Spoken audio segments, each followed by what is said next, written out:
Hi guys, welcome back to Forgetful Scholar, and this week we're going to chat about books. Two books, a book and a novella. So the first book, let me get it. It is The Familiar by Leifh Bardugo. And yes, I got the hard copy and the one with the sprayed edges, and the end pages I think are gorgeous. Pomegranate with scorpions and little vials of poison. Absolutely gorgeous, and I love the darker shade of these of the colors. You know, it's both end pages. See that? And then on the cover is black, but here there's like a little, I can't show you, but right here is a little engraved part, not really engraved, but indented part that looks like, you know, when you seal a letter with wax and then you use like the initial of your name or something like that. So that's what it looks like, but it's a pomegranate, which makes sense for the story. Now, this book, I'm not going to, I'm going to try really hard not to do any spoilers, so I probably won't talk about it very long. Because it just came out. Usually I deal with books that have been out for like years or, you know, things like that. So I'm not going to say too much. But this follows, for the main person is Lucia, and she lives in Madrid, Spain. And this is the time where the Spanish Inquisition is happening. And that is a very big deal because she has magic. And this is historical fantasy, magical realism. And, you know, you don't want, and she has other secrets that she really doesn't want the Spanish Inquisition to know, because very, very horrible things will happen to her, right? So going into this book, that is like the huge sword hanging over Lucia's head that could drop at any moment, right? So basically Lucia is the main person. Now, this book, 5 stars. It was gorgeous. It was gorgeous. The prose, the pacing, the word usage. Oh, it was so beautiful. It kind of reminded me of like folk tales or dark fairy tales. Not in like you need a trigger warning or anything like that. It just had like a very kind of shadowy vibe to it. Like, you know, people are like, oh, this book's vibe was like sunshine, or this book vibe was like this or that. For me, this book's vibe was, let me see if I could like, I should have thought about this before. I never think of what I'm going to say before I start recording. A wet cobblestone road, overstuffed, slightly run down houses on both sides, dusk with a fog rolling in. That's what this book's vibe is. That's as close as I can put it into words. It is absolutely gorgeous. And I love that this author played with different types of greed and different types of selfishness, right? Like there's a running theme in this book. Lucia's mother told her a story about the constellations, and she's like, how come, I believe it was Pleiades, the constellation Pleiades had many different names. And the mother answered, nothing is just one thing, right? So that is very true. That is very true.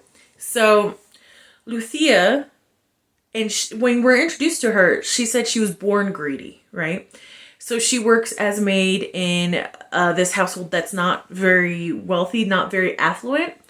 And she wants more, right? She wants more. Her mistress, who she works for, Valentina, she also wants more. Like, she wants to be loved. You know, Lucia wants money. Her mistress, I'm not going to say anything that you don't read it, like, can get from the synopsis, because I'm trying really hard not to spoil it for you guys. Valentina found out that Lucia has magic, or what they're calling in this book, milagros. So that means miracles, right? So she kind of leverages Lucia to up her social status. And that's a theme you'll see a lot in this book, that a lot of people use Lucia to better their situation, but also Lucia uses them to better her situation, right? So the King Philip, he wants a miracle at court. He wants someone who could perform miracles at court, right? So his disgraced secretary, Bedeth? Yes, I believe so. Don Bedeth. He is putting out like sort of a competition. So Luthia gets the eye of a wealthy benefactor. I forget his last name. I remember his first name is Victor or Victor. Victor is very wealthy, has everything but doesn't have a title. So he sees Luthia as a way to get himself a dukehood, right? And working for him is Santa Angel. So Santa Angel basically is in charge of teaching Luthia how to use her milagros, right? How to leverage that. And the way Luthia meets Victor is through Luthia's aunt. So that's all I'm going to say about that overarching plot. I like Luthia. I like that she's not perfect. This author, I like all the characters in it, even the ones I liked to hate, right? So like even the secondary characters, the third grade characters in this book are so well written that they just feel so, they have so much depth, you know, and they're so complicated, and I enjoyed it so much. And, you know, fantasy is not my favorite thing. There are a few exceptions, but it's not my favorite trope, not my favorite genre. But like, So like I mentioned greed, right? So Luthia is greedy in a sense. Like in page 70, she gets to sleep in a bed, and she is super happy about that. So just think of how desperate her situation is. She's used to sleeping on the floor or in the dirt. So a bed and a warm bath was like the most exquisite thing she could think of. Okay? So through this journey with Luthia, you want her to get what she wants, right? You understand why she's reaching for more and more and more, even at a cost of her own freedom or her life. Like, you get it, right? I love the interactions with her and Santa Angel. They have a very interesting dynamic. I like her dynamic with Victor and Valentina. And I love that she's not stupid. Even in a situation, like, she's not naive, she's not stupid, she's very smart. And it's a wonderful thing because, you know, there's moments where she's like, oh, I've been played. Like, she learns from those mistakes, and she tries to protect herself, you know, as best she can. And I think that's done really well, especially since this book is mostly like court intrigue, you know, that turns very deadly. So I like how she's like, this person's hitting on me. What do they want? Like, I like how paranoid she is because it makes sense, right? And like her example of greed and selfishness makes sense, right? She wants a better situation. She doesn't want to live in the dirt anymore. And she only has herself to rely on, right? Her mother is gone. Her father is gone. And her aunt, very complicated person. I myself am an aunt, and I would not have done anything that aunt did. But again, complicated, and you might not agree with the decisions, but you understand them, right? So that's what she just, you know, Luthia has no one to help her except herself, her whole life, right? So you understand her self-reliance, her self-centeredness, her greed. And like, it's an interesting level of all those things, right? Because Santa Angel, and I'm not going to tell you a lot about him, because finding out his history, his stuff was, what I love the best about this book, right? He also wants to better his situation, and him and Luthia understand each other in a way no one else really gets, because also he has himself. He can only trust himself as well, right? And then there's Victor, who has everything. He's beyond wealthy. He's beyond successful. He's beyond, like, he has a beautiful, loving wife. He has a beautiful, loving mistress. Like, he has everything he could have wanted. He never, like, yearned for, like, he never had to work for anything he has. And he wants more. And his greed is such an opposite side of the spectrum of Luthia's and Santa Angel, because his greed, he has everything, but he's not satisfied. He wants more.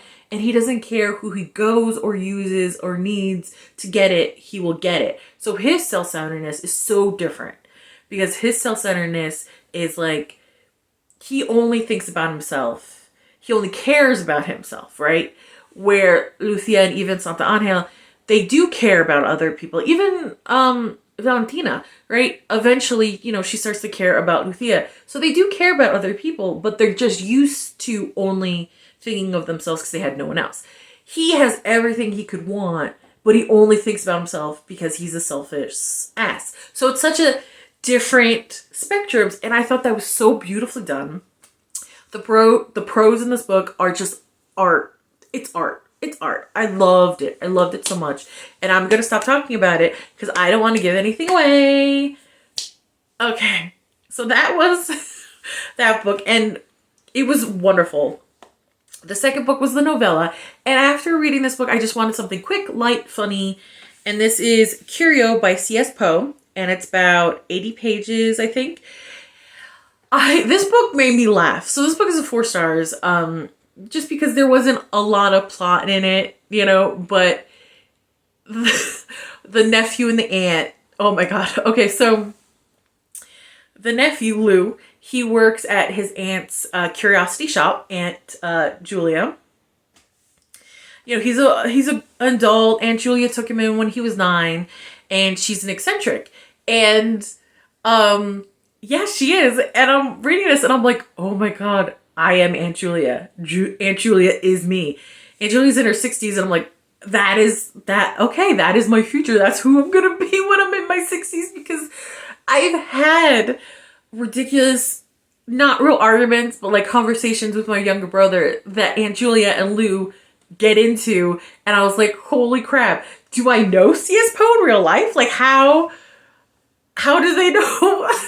My younger brother and I had this exact conversation.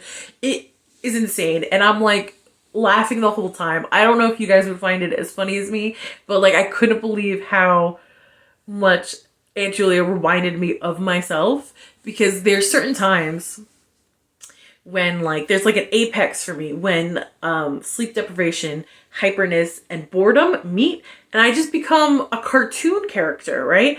And the goofiness in my family is strong. Like, we can't even... I needed my brother's help to move a dresser from downstairs to upstairs, right? 'Cause it's really heavy. So we were both doing it. And my mom was video calling my older sister. And like, it took something that should have taken like 15 minutes. It took like 45 minutes. Just ridiculous stuff kept happening. The most random goofball stuff. I nearly peed myself laughing. It was just ridiculous. And that's always what happens. Like, you don't even want to know what happens in this house when I had to clean, like, the ceiling light fixtures. It is a Looney Tunes production, okay? So Aunt Julia, hi girl. I'm going to be you when I'm 60. And I know it. I understand this. I accept my fate. I do. I accept my fate. So wait, back to the damn story. Okay.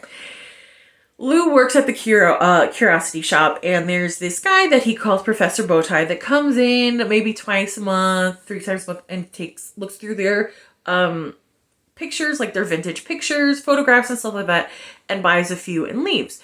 And Lou is like, oh, he's so cute, but Lou is very awkward, like comically so awkward, right? So he thinks he scared him off just trying to like shoot his shot, right? So later on, they see Professor Bowtie in the street, and that is when the conversation I know I've had with my younger brother happened, because I forget what we were like debating, and then what someone makes point 1, point 2, point 3. I don't know what happens in my brain, but I never do that right. I'm always like A, B, 3. Or like every dang time, like maybe it's a dyslexia thing, or maybe it's just like a goofball weirdo thing. I'm gonna go with the second option. It's probably a goofball weirdo thing.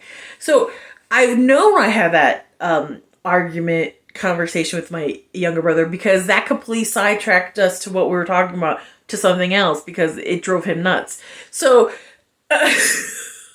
and there's this point where Julia is trying to sneak, because she wants to follow Professor Bowtie, because she wants to know what he uses the pictures for. So she's trying to sneak, and I just pictured Grog from The Emperor's New Groove. And like, I know I've done that because I'm telling you, sleep deprivation and hyperness, you do weird shit, you don't care. Like, you do weird shit, you don't care. Right. So eventually, what was the bow tie guy's name? Henry. So eventually, Lou actually acts like a human and talks to Henry, finds out his name. They go on a date. It's wonderful. I will say the confrontation was stupid, and Lou was stupid, and he kind of ghosts him a little bit because he's stupid. And then eventually, Henry's like, "What? Why are you doing this?" So like, he's like, "I'm sorry." You know, they make up or whatever. But it was just a stupid confrontation because I would have been like, "What the fuck are you doing?" Like right in that second, right? So I thought that was stupid. But it's a really sweet story, and I wonder if this is like, when I was reading it, I kind of wondered if this is a story in the author's life. Like maybe they did this or know someone or this happened, because the photographs, you don't think they're going to be a big deal, but it's actually a really sweet story behind the photographs and why Henry buys them, what he does with them. It's actually really, really sweet. And kind of amazing because I kind of love that shit. Like what Henry does, I kind of love it so much. So like, it made me wonder, made me be curious about the author's life and that's like a story, you know, like, oh, this guy came in and he said this and he found this. Isn't that crazy? Isn't that awesome? And I know I'm not making any sense. So Henry is, this book just came out, so I don't want to say what he does with the photographs. It's very sweet though. Like it's very cute. So I really like that. I just thought the conflict was dumb. So that's why it's 4 stars, but it did make me laugh. It did. It was hilarious. So I think this is going to be a shorter video than usual just because I don't want to give away spoilers. And normally I don't get, you know, the sprayed edges type of books. But I was excited for this book to come out, and like I was like, I got a gift card, man. That's like free money, so why not? Because normally I don't know, I don't know. That would take such a huge chunk out of my budget if I always got spray edge books, you know? Because I always think like, oh, I get the pretty sprayed edges, or I get the normal book and get like 3 more books. You know what I mean? I'm cheap like that. I'm just cheap. It's not in my budget. You know what I mean? So I had a wonderful reading week. I hope you guys have a wonderful reading week. Okay? I don't want to, but it's time for me to get back to the real world. Like, comment, and subscribe, and I'll see you later. Bye.